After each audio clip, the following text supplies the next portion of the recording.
জপিত এবং সর্বজন মধ্যে বিতরিত এই মহানাম, সেই মহানামের যে মহিমা বা উৎকর্ষতা, সেটা আমি মনে করি আমার ব্যক্তি জীবনে ভীষণভাবে অনুপ্রাণিত করেছে। এই অনুষ্ঠানে পশ্চিমবঙ্গের বিভিন্ন জেলা, আসামের বিভিন্ন জেলা এবং দূর দূরান্ত থেকে আগত ভাই বোন, দাদা দিদি, পিতা মাতা সকলকে আমার প্রণাম এবং বৈদিক অভিনন্দন।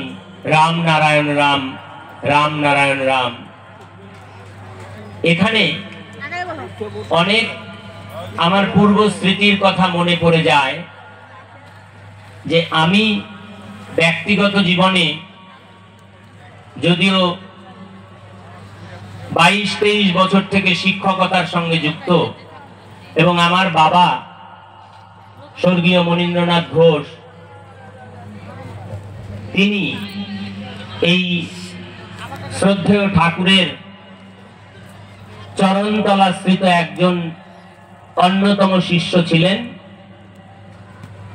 আমি তারই সন্তান এবং পরমারাধ্য ঠাকুরের চরণ ছাড়া আমার জীবনে এই প্রাপ্তি মনে হয় কোনোদিনই সম্ভব হতো না। এটা একটা সাধনা। আমার মনে পড়ে বাবা যে সমস্ত গানগুলো গাইতো, ধর্ম বাস্তব কল্পনা নয়, বুঝতে হবে এই তো সময়, বুঝিয়ে দেব আমরা গানে গানে, ঘুচিয়ে ধর্ম ভয়।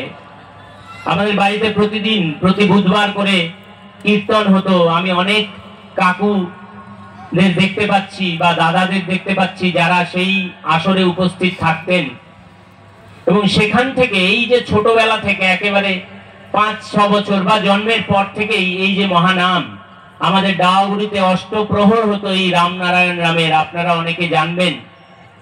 তার যিনি কারিগর ছিলেন তিনি আমার পিতা, ঠাকুরের শিষ্য অন্যতম পিতা। তো আজকে এই আসরে আমাকে কিছু বলতে দেওয়ার জন্য আমি সকলের কাছে আন্তরিক কৃতজ্ঞতা জ্ঞাপন করছি এবং সকলকে প্রণাম জানাচ্ছি।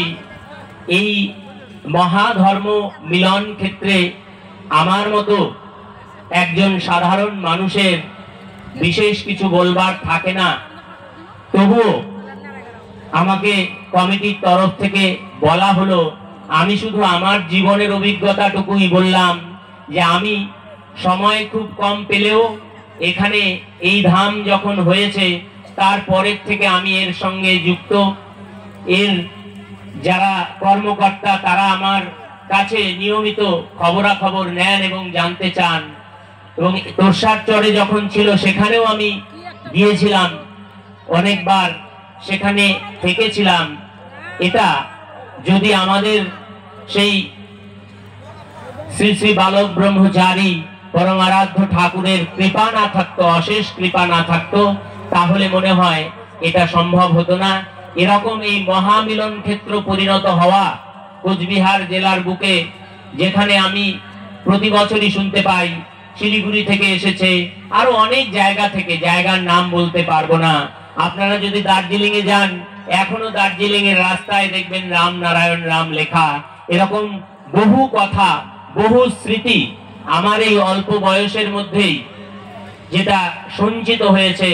আপনারা যারা গুরুজন, প্রত্যেকের মনে ঠাকুরের এই বাণী, ঠাকুরের এই আদর্শ, ঠাকুরের সেই কড়া চাবুকের ভাষা, যে ভাষায় তিনি সমাজকে শাসন করার কথা বলছেন, শোষণ মুক্ত সমাজের কথা বলছেন, বেদ ভিত্তিক সাম্যবাদের কথা বলছেন। সেই বেদ ভিত্তিক সাম্যবাদ বলতে গেলে আমরা যে সেই বেদ পুরাণের কথা ভাবি, বেদ পুরাণে যে কথা বলা হয়েছে, মানুষে মানুষে ভেদাভেদ, ভুলে যাওয়া, হিন্দু মুসলিম ধর্মীয় ঐক্য প্রতিষ্ঠিত হওয়া, কোন আলাদা এক জাতি এক নীতির কথা তিনি বারবার করে বলেছেন।